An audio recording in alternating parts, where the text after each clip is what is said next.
Esse período de 60 e 70, eu acho que tem uma música que a Elis Regina canta, que é Aos Nossos Filhos, que se você ouve a letra, é uma música que me toca pra cacete. Entendeu? Perdoe a cara amarrada, perdoe a falta de ar.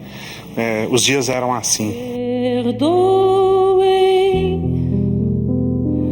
a cara amarrada.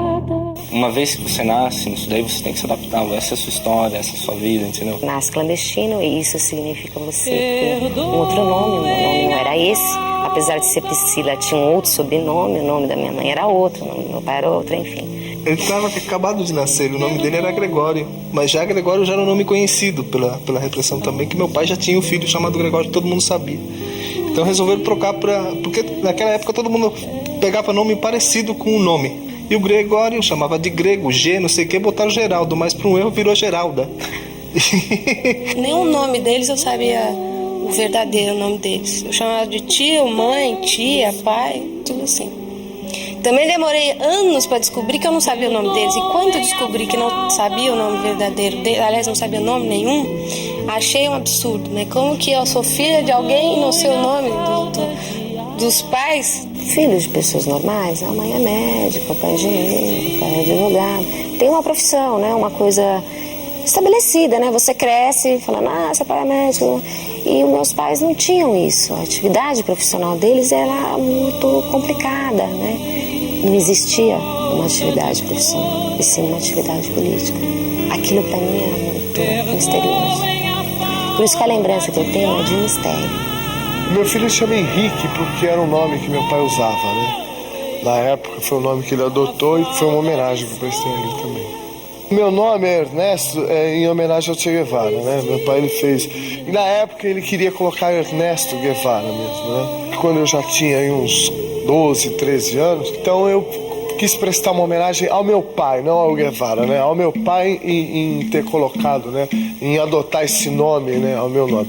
Inclusive, tudo que é relacionado a mim que eu posso colocar em Guevara, eu coloco. Eu tinha essa consciência de que eu estava vivendo uma situação muito especial. De que nós morávamos num andar especial do Hotel Habana Libre, onde só tinha guerrilheiro com filho de guerrilheiro. Tanto é que eu lembro, assim, de algumas cenas no hotel. Uma delas, assim, meu pai desceu do elevador e nós não estávamos juntos, nós não podíamos dizer que nós estávamos juntos. E eu lembro dessa cena, a porta abriu, meu pai estava no elevador, mas eu não podia falar com ele. Eu lembro que a gente trocou uma piscada. Eu lembro do meu pai piscando pra mim quando aquele elevador abriu. O que eu via é o seguinte, que existia um governo ditatorial, entendeu? E que entravam na casa das pessoas e matavam, entendeu? Era muito simples o meu raciocínio, entendeu? Era olhar e falar, não, os caras vão vir aqui se eu contar essa história, ou ficarem sabendo, sei lá, ou qualquer coisa, podem vir aqui e acabar com a minha família, entendeu? Já acabaram com a metade, acabam com a outra metade. O mundo, de repente, estava dividido entre o mal e o bem. Ela contou que tinha os militares e que eles não gostavam da gente. E até hoje, assim, eu sonho com guerra, eu tenho essa coisa da guerra na minha cabeça. Eu não lembro qual é a referência que me davam dela. São coisas, na verdade, de fotos. É uma coisa com aquela lembrança construída. Por isso que a minha lembrança de infância é uma lembrança extremamente agradável. O que não é, eu não lembro. Eu já perguntei muitas vezes certas coisas e ela já explicou e eu esqueço, vou lá e pergunto de novo. Uma coisa que não sei se eu devo falar.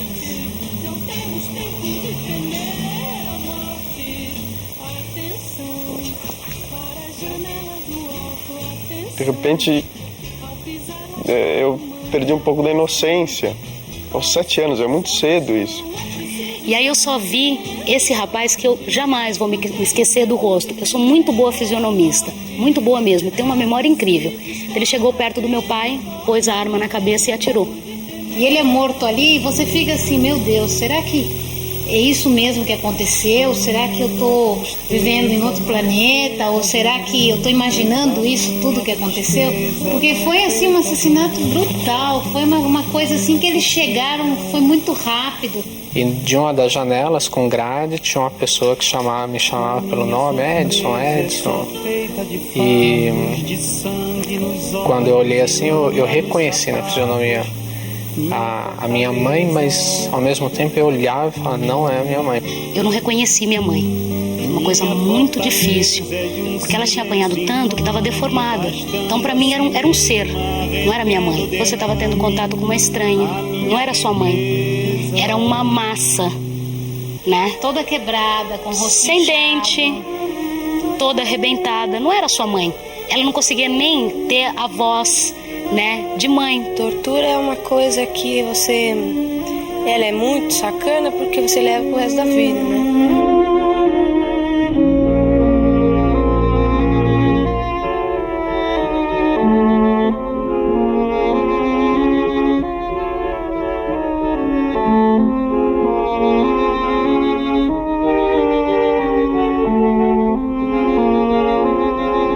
Sempre ela teve a grande preocupação de onde eu estava, mas que eu não sumi de vez, porque ela disse que ela sofreu ameaças de que me torturassem para que ela falasse alguma coisa. Porque eu sempre fiz a discussão, eu fui torturada ou não?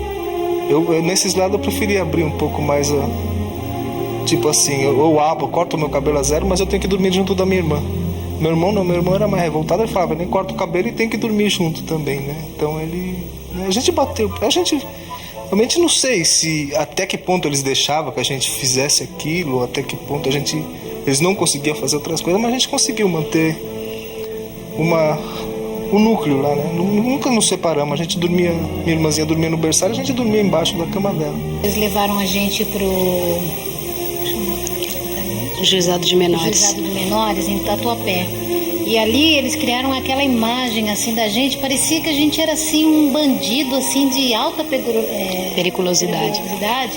E eles falavam para as crianças que estavam lá, olha, esses aí são terroristas. Vocês não mexam com eles porque eles são perigosos. Quando minha tia foi lá pegar a gente, a primeira vez que a gente viu ela, chegou uma tia minha e um tio, os dois juntos. Aí não é ele. Eles falaram, não, o Vladimir é ele. Eu cheguei e nunca vi essa pessoa. Mas ela é tua tia? Não conheço. A minha tia começou a chorar, pensou que tinha feito lavagem cerebral, sei lá, que já tinha esquecido, que a gente tinha esquecido ela. Mas ela não é tua tia? Não é, não conheço, nunca vi. Aí depois, no outro dia mesmo, logo em seguida, no outro dia minha tia veio. Aí contou toda a tua história, tua mãe tá presa, a gente veio aqui, bababá, já todo mundo sabe tudo. Falou, pode falar quem você é, pode falar quem eu sou. Aí falou, tudo bem, então ela é minha tia, eu sou. Aí a gente saiu. A gente saiu de lá. Na noite que meu pai morreu, eu tive uma febre muito grande, muito alta. Eu tive quase 41 graus de febre, uma coisa assim violentíssima. Fui parar no pronto-socorro, foi a noite que ele morreu. Naquele momento, minha mãe, para me proteger um pouco, não deixava as coisas muito claras. Falava, seu pai morreu num acidente. Só que meu irmão estava junto e ele já sabia do que tinha acontecido. E na hora ele falou, não, o nosso pai foi morto, foi assassinado. Isso no dia do enterro. Enquanto vocês estavam lá em São Sebastião, vocês foram presos, você viu, teu tio foi preso também, que era irmão do meu pai. E aconteceu que teu pai foi preso e mataram ele. Sim, falou na lata, assim. A cena da gente pegando o ônibus, porque é longe, né? Tá, aí pega o ônibus, aí sobe aquela ladeira, aí chega no presídio, aí você passa pela revista, tá? Aí abre a grade, abre a outra grade, aí você entra. Eu levei um saco de pipoca para minha mãe e a mulher abriu o saco de pipoca, enfiou a mão lá dentro, assim, e remexeu o saco de pipoca e aquilo me deu uma revolta tremenda, assim. Eu não quis mais dar aquele saco de pipoca para minha mãe, eu joguei aquele saco de pipoca e a lembrança que eu tenho é de que eu bati muito nessa mulher, eu pelo menos tive vontade de fazer isso. Eu comecei a ver que a coisa era meio esquisita quando, por exemplo, o Pinochet derrubou o Salvador Allende. Nós estávamos lá e foi uma correria de louco, né? Então eu falei, tá bem esquisito. Acredito que dentro da minha cabeça de criança, né? Falei, que turismo louco é esse? Que nego vem de tanque de guerra. Porque tanto no Chile quanto na França eu tinha minha identidade. Eu era Marta, filha de um guerrilheiro morto. Eu lembro uma imagem que ficou gravada quando nós entramos, aquela correria pancadaria lá na porta e tava todo mundo torcendo lá na frente, né? O pessoal, todo mundo já dentro da embaixada torcendo porque a gente chegasse lá, né? Todo mundo, nós entramos correndo, aquele pavor todo. Foi a primeira vez que eu senti pavor, assim, senti o clima de estar fugindo, né? Então tem uma carta que está escrita pela minha avó, da maneira que eu falava, em que eu dizia que eu queria vir a São Paulo logo, para ficar no Hotel Apollo, que era do lado do Correio, e daí pegar um táxi e ir no trabalho da Nonola e do Ricardo, tirar eles do trabalho, mas o táxi ia andar muito rápido, que a gente ia pedir pro motorista, e o guarda não ia proibir da gente sair de lá. Então, eles iam poder sair daquele trabalho, que era o único trabalho que não deixava a pessoa ir em casa. Meu pai tinha mania dele sair, quando a vez que ele saía, ele antes de chegar em casa, ele, numa certa distância, ele começava a assobiar. Então, quando ele dava a possibilidade dele vir para casa, ele, quando estava na esquina do lugar que a gente estivesse morando naquele dia, ele assobiava, a gente se ligava e saía correndo logo lá para encontrar com ele, é meu pai. Esse assobio eu fiquei escutando uns 10 anos. Eu achava que a sociedade me devia alguma coisa. Porque se não tivessem deixado o golpe acontecer, eu não tinha sofrido isso. Sempre tive essa visão de que não é justo, não dá para aceitar essa... Quer dizer... difícil. Tirar, assim, a vida, né, o governo. Não sei, difícil falar isso. Quero vingar. Quero punir e quero reparar a dor que me impuseram. Da dor, eu acho que a dor era tão grande que eu não tinha como me abrir. Mesmo com amigos, eu acho que se instaurou uma dor muito grande naquele momento. E bom, eu fui para aula e entrei direto para a sala e estudei lá e tal. E deu a hora do recreio. E aí a gente foi pro recreio. E eu tive eu não conseguia descer pro recreio, a verdade era essa. E eu chorava muito, aquilo me angustiava muito, assim. E a diretora achou por bem chamar meus pais. E a minha mãe foi lá e quando a minha mãe entrou no pátio da escola, de cara ela identificou a semelhança que tinha com o pátio de onde ela estava presa. Na minha escola, estudava o filho do Paulo Egídio, ele era muito mais velho.